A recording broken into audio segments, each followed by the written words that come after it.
Welcome back to the deep dive. Today, we are doing something a little different. Usually, when we talk about this specific author, we are picturing a very specific aesthetic. Oh yeah, you know the one. You know, the one cozy English villages, vicars riding bicycles, pots of tea, and a sharp elderly lady with knitting needles solving crimes between sips of Earl Grey. Right. Or maybe a Belgian gentleman with a magnificent mustache using his little gray cells to organize a chaotic world into, neat logical order. Exactly. But today, we are leaving the tea parlor, we are leaving the library, we are stepping into a shadow. We are diving into what is arguably Agatha Christie's darkest, most psychological, and frankly most haunting novel. It's a book that stands completely apart from the rest of her canon. We are talking about Endless Night. Endless Night. Yeah, even the title feels different. It doesn't sound like a puzzle, does it? Not at all. It sounds like a state of being. And honestly, having read through the stack of materials you sent over, this book feels less like a whodunit and more like a descent. That is the perfect word for it, a descent.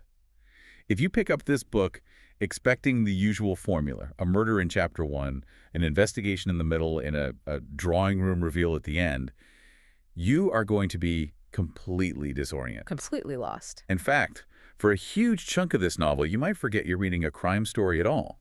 It reads like a dark romance or a psychological character study. It's a tragedy. And the mood is established right from the very first page. I mean, before we even meet a character, we are hit with the core theme. Christie quotes a poem by William Blake, Auguries of Innocence. And you have to start there. Now, I know we aren't a poetry analysis show, but we have to unpack this, right? Because the title comes directly from it. We absolutely do. You cannot understand the story or the narrator without understanding Blake's poem. The specific lines Christie chooses are, some are born to sweet delight, some are born to endless night. Some are born to endless night. That is heavy. It gives me goosebumps just saying it. It's incredibly fatalistic, isn't it? It sets the stage for a massive philosophical debate that runs through the entire narrative. Blake is suggesting a sort of predestination. Like it's already decided. Exactly. He's saying that some people, by the very nature of their birth or their soul, are destined for darkness. It raises the question, is character destiny? Are we pawns moved around by fate, by curses, by the stars? Or do we do it to ourselves? Do we create our own endless nights through the choices we make? That is the question hanging over our narrator, Michael Rogers. And I want to spend some real time getting to know Michael because he is our guide. He's the voice in our ear for the whole journey. And he is not Captain Hastings. He is not a reliable, bumbling sidekick. Far from it. When we meet Michael Rogers, he's 22 years old. And if you had to describe him in one word, it would be restless. Restless is putting it mildly. He's a drifter. He's bouncing around from job to job, chauffeur, fruit picker, waiter. He doesn't stick with anything. And it's not because he's incompetent, right? It's because he's bored. He's charming, he's handsome, but there is this void in him. He has a chip on his shoulder the size of a boulder. A massive one. He looks at the world, specifically the world of the 1960s, the welfare state, the safe path, and he just rejects it. He describes the conventional life of getting a steady job, saving money, marrying a nice girl. That's a trap. He calls it half-baked. Half-baked.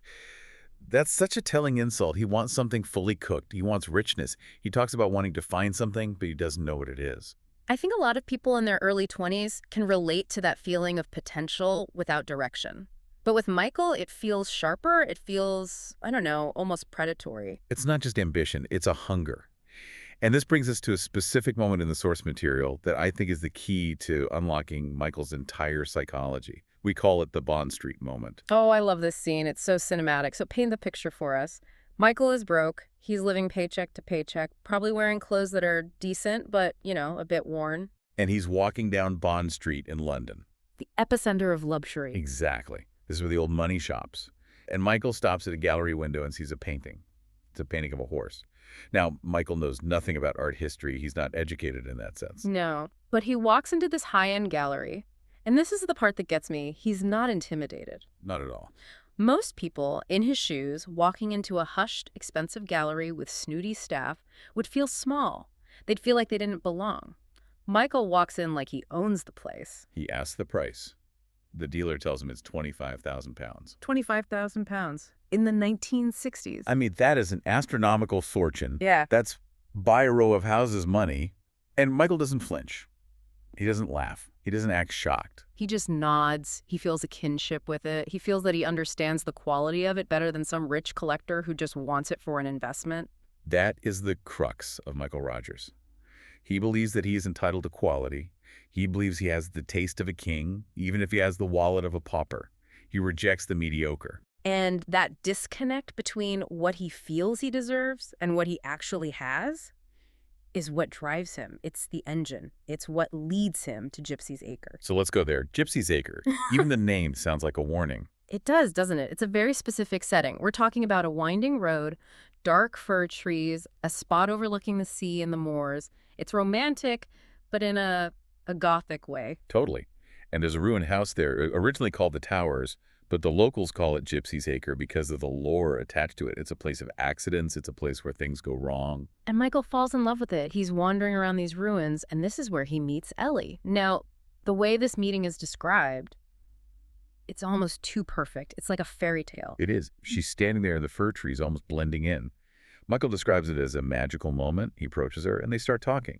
But what's fascinating is that he doesn't start by flirting with her in a normal way. He starts by sharing his fantasy. Right. He admits to her almost immediately that he's pretending. Well, He tells her, I'm pretending this is my land. And he starts spinning this vision. He tells her he's going to knock down the ugly Victorian ruins and build something magnificent. A modern house. A house that commands the view. he's selling her a dream. And Ellie, she is captivated. She listens to him. She steps into his fantasy. Now, at this point, Michael doesn't know who she is. He just sees a pretty girl who listens to him. And he's charming her with this vision of a future he can't possibly afford. But we, the readers, find out pretty quickly that Ellie is not just a girl from the village. No, she is Fenella Gutman. And for those listening who don't know the book, Fenella Gutman is essentially the richest girl in the world. She's the granddaughter of an oil tycoon. She is American royalty. She is the architect of the poor little rich girl. I know that phrase is a cliche, but Christie uses it so effectively here. Ellie lives in a golden cage. A prison. Yes, a prison. Her life is dictated by trustees, lawyers, bodyguards, and stepmothers who want her money. Oh. She's surrounded by people, but she is completely isolated. She has no freedom. So when she meets Michael, this drifter, this guy who doesn't care about rules, who sleeps in the open air, he represents everything she doesn't have. He is natural. He is free. And critically, he treats her like a normal person. At first, anyway. She hides her identity. She introduces herself as Fenella Goodman. Goodman, right. Not Gutman. She wants to be known for herself, not for the millions of dollars attached to her name. It's a test, in a way. And Michael passes the test. They start meeting secretly. They meet in Regent's Park in London. They eat cheap food. They walk around. For Ellie, this is the ultimate rebellion. Eating a ham sandwich on a park bench is an adventure for her. It's escapism. But for Michael, it's something else. As he starts to realize who she is, or at least that she has money, the dream of the house starts to solidify. It stops being a pretend game and starts becoming a plan. The fantasy becomes attainable. Exactly. And Ellie buys into his vision of the house completely. It becomes their shared dream. But you can't build a dream house without an architect. And this brings us to one of the most interesting, strange characters in the book. Section 2. The Architect of Shadows, Rudolph Santonix. Santonix is a fascinating creation. He's a friend of Michael's, which already tells us something about Michael's social circle. It's eclectic. Santonix is a genius. But he is a torture genius. And he's dying. That's a key part of his character, right? It's not just a detail. It is central to his character. He's frail. He is hectic. He is constantly ill. He's described as having a face where the two sides don't match. This asymmetry that hints at a brokenness inside. Like his face is at war with itself. Yes. He is literally racing against death. He believes he has only a few masterpieces left in him. There's the scene where Santonix is described almost like a seer, like a prophet. He looks at Michael and he looks at Ellie and he sees things that they don't see themselves. He does. In literature, you often have the blind seer figure like Tiresias. Here you have the dying architect. Because he is so close to death, he sees the structure of life more clearly. He warns Michael. He says something that chills you to the bone. What does he say? He tells Michael, "You haven't grown up enough to know where you are going." You haven't grown up enough. Wow, that is such a specific critique. It implies that Michael is dangerous because he is immature, like a child playing with a loaded gun. Precisely. Santonix claims to understand evil. He says, famously, that he understands it because he is partly evil himself. He has no illusions. He's not sentimental at all. No. He only builds for people he wants to build for. He's not a contractor you can hire just because you have money. He has to believe in the project. He believes a house must be a jewel, and the landscape is the setting. So when Ellie reveals that she has secretly bought Gypsy's Acre, using her own money, defying all her trustees, she brings Santonix into the fold. She wants him to build Michael's house. And Santonix agrees. He sees it as his final statement. He is practically keeping himself alive with blood transfusions. He talks about draining the bad blood just to finish this house. It's a race. He's living on borrowed time to create this thing. Yes. He wants to build a sanctuary for them, but I think he also senses that he is building a stage for a tragedy. It's so dramatic. The land is bought, the architect is hired, the dream is under construction. Now they just have to deal with the real world.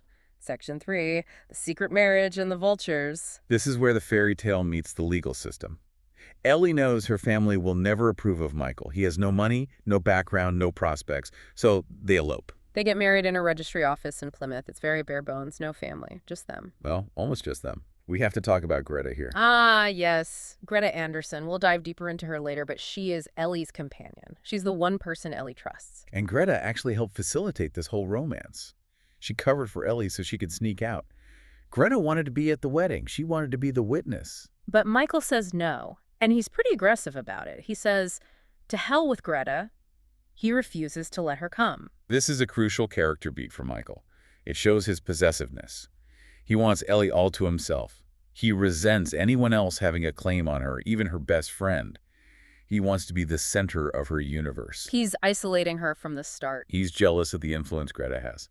So they marry, they go on a honeymoon, and then the hammer drops. The secret is out, and the family descends. Michael calls them the vultures, and honestly, once you meet them, it's hard to disagree. It is the perfect collective noun for them. Yeah. Christie is so good at these caricatures. Let's look at the lineup. First, you have Andrew Lippincott. He's the family trustee from Boston. The lawyer. The main guy. The lawyer. He is dry, precise, protective. He's not a villain in the traditional sense. He's doing his job. He's trying to protect Ellie's fortune from a drifter. Right. From his perspective, he's the hero. He interrogates Michael very politely, but very thoroughly. He sees right through Michael's charm. He warns Michael about the difficulties of a poor man marrying a rich woman. He's the voice of establishment skepticism. Then you have the stepmother, Cora Van Stuyvesant. What a name. And what a woman. She's been married 4 times. She lives on alimony. Michael describes her as a double-faced bitch, and frankly, the text supports that. I mean, she hates Michael instantly. Why? Because Ellie, controlling her own money, means Cora's allowance might get cut off. Michael is a threat to her lifestyle. But she plays the game. She feigned sweetness. She's all smiles and hidden daggers. And we can't forget Uncle Frank and Stanford Lloyd. The B team. Uncle Frank is the bad hat, the sponge. Every wealthy family has one. The relative who's always in debt, always asking for a small loan. The professional mooch. Exactly. And Stanford Lloyd is the banker trustee. He's handsome, he looks like a banker, but he treats Michael with this polite disdain. He looks at Michael like something he stepped in. The conflict here is intense. The family is horrified by the secret marriage. They actually try to buy Michael off, don't they? It's so blatant. They bring up a precedent, the Minnie Thompson case. It's a story about another heiress who married the wrong man, and the family paid him a massive sum to just walk away. So they're not even subtle about it. No, they're implicitly offering Michael the same deal. How much will it cost to get you to leave? That is insulting. It is. But it also shows how little they think of the marriage. They think it's just a transaction for Michael. But Michael holds his ground. And here's the kicker. Ellie is 21. She's of age. She is of legal age. She controls the fortune now. The power has shifted. The vultures can circle, but they can't attack. Not legally. So having fended off the family, Michael and Ellie move forward. The house is finished. Section 4. The house on Gypsy's Acre. The dream is realized. And it is a masterpiece. Santonix has outdone himself.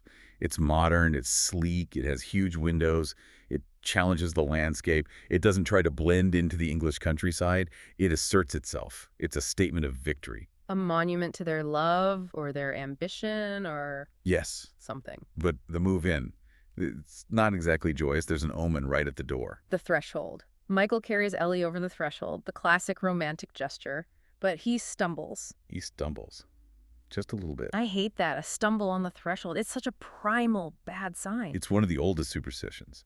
It signifies that bad luck has entered the house along with the bride. And true to the omen, the atmosphere shifts almost immediately. They're in this beautiful house, but the sense of menace starts to build. It starts on the very first night. They are dining on the terrace, feeling like the kings of the world, looking at their view, and then crash. A stone. Someone throws a stone through the terrified plate glass window. Through the window of their brand new perfect house. And it's not just a scare. It cuts Ellie. A shard of glass cuts her cheek. It draws blood. It's a violation. The house is supposed to be a fortress, a sanctuary, and on night one, the outside world breaks in. And it escalates. Later, they find a dead bird. A dead bird skewered with a knife, and a note attached.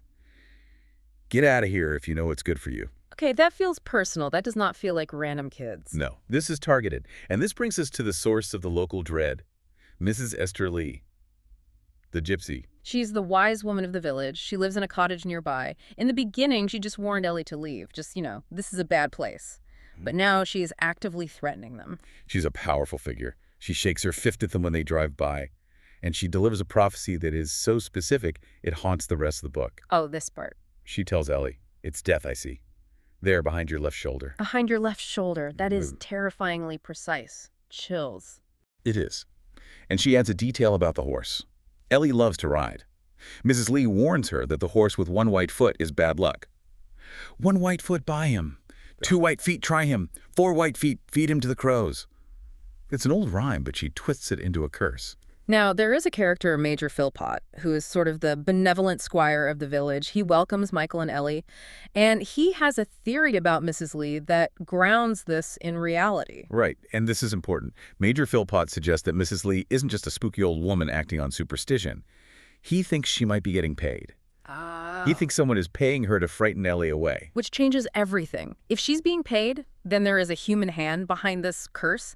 It's a conspiracy. It begs the question, who would benefit from driving them out? The family, a jealous neighbor. It shifts the genre from ghost story to thriller. The threat is tangible. It is.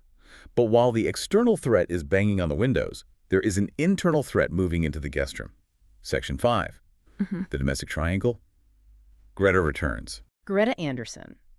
We mentioned her earlier as the friend Michael banned from the wedding, but now she's back, and she becomes central. She is described as a Valkyrie, a blonde, beautiful, efficient, commanding goddess. A Valkyrie is a chooser of the slain. It's a loaded comparison, isn't it? A very loaded comparison. Greta has been managing Ellie's life for years. She's the strong one. Ellie is the sweet, passive one.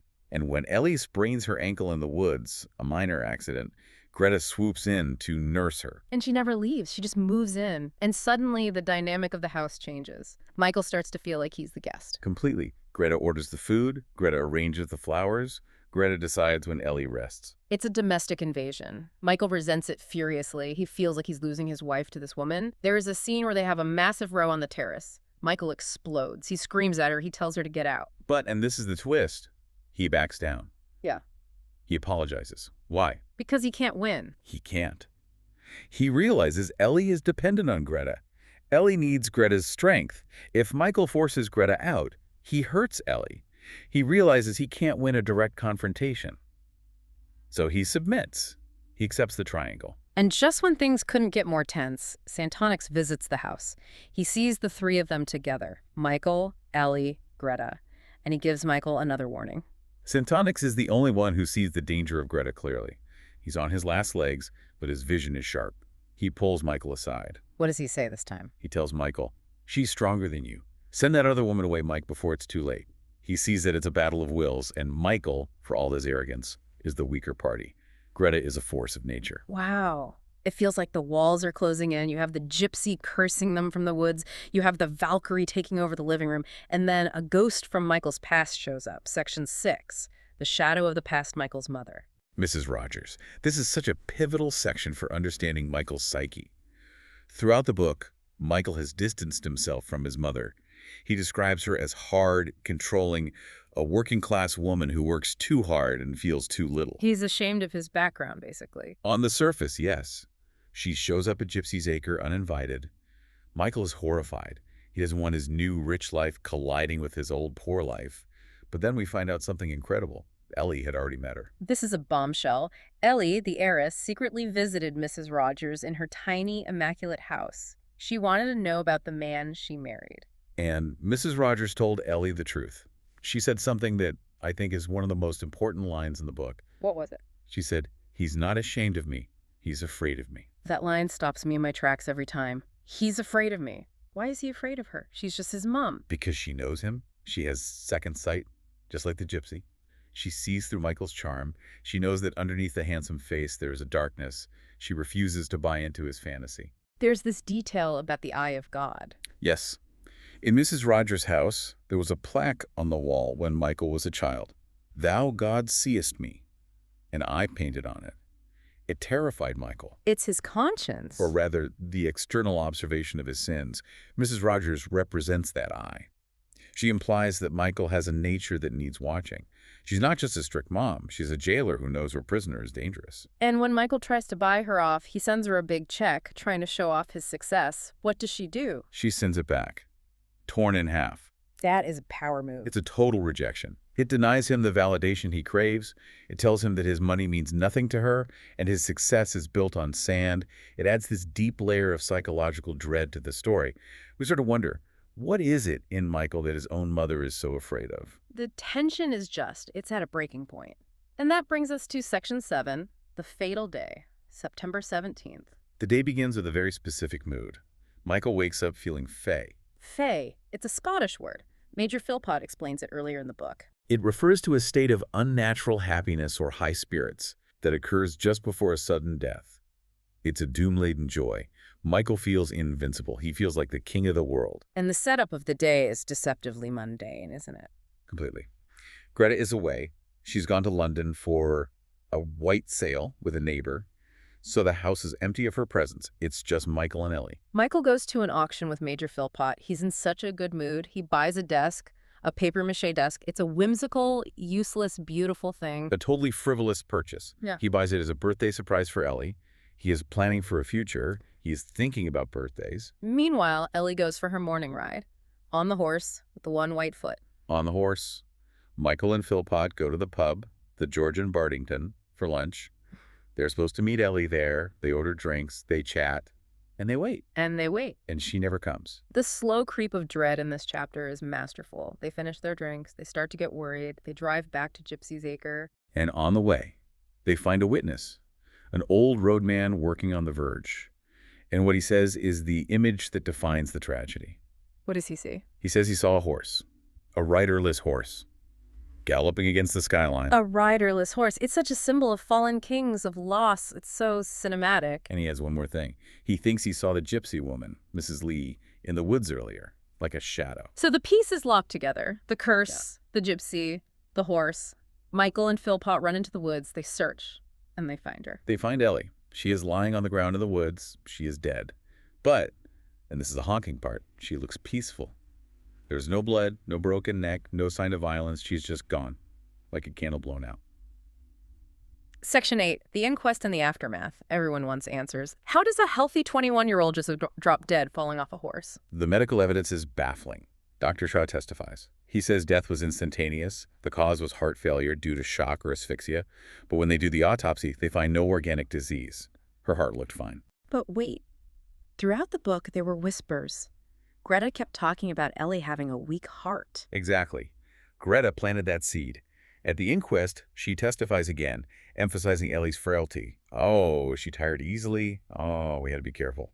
She solidifies the narrative that Ellie was naturally vulnerable. So it becomes the accepted story. Yes. The verdict comes in, accidental death. An open verdict, really. The theory is that the gypsy woman jumped out, frightened the horse shied, Ellie was thrown, and the sheer shock stopped her heart. It's a tragedy, but it's an accident. And the gypsy, Mrs. Lee. Mrs. Lee conveniently dies around the same time. She collapses in her cottage. So she can't testify. She can't deny it. The loose ends are tied up by death. Very convenient. Very.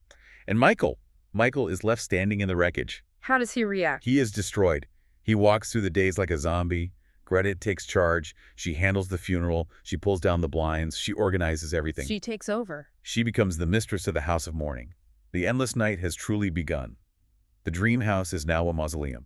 It's the ultimate tragedy. He wanted the world. He got the girl, he got the money, he got the house. And in a heartbeat, he lost the only thing that made it real. And he is left with the money. He's a very rich man now. But as his mother would say, it is dead sea fruit. It looks beautiful on the outside, but it turns to ash in your mouth.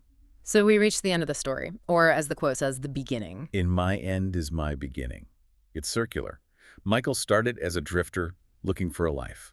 He ends as a widower, possessing that life but unable to live it. The tragedy has reshaped him. He is back in the dark, but this time the darkness is different. It's not the darkness of wanting anymore. It's the darkness of having and losing. It leaves us with so many questions. What really happened in those woods? Was it the curse? Was it the evil Santa Nex sensed? Or was it just bad luck, a freak accident? That is the genius of the book. It forces you to look at the survivors. Who benefited? Who warned against it? Who pushed for it? You look at Michael, the grieving husband. Yeah. You look at Greta, the efficient organizer. You look at the Gypsy, now conveniently silent. It's a tangled web. And in the center, a dead girl who just wanted to be free. She wanted to escape the cage of her wealth, and instead, it became her tomb. What stands out to you most, looking back at the whole stack of sources? What's the one thing that really sticks with you? For me, it's the house, the architecture. Santonix built it to be a jewel. He built it to command the landscape. He thought he could build a fortress against the world for Michael and Ellie. It couldn't. But the book shows us that you can't build a fortress against fate.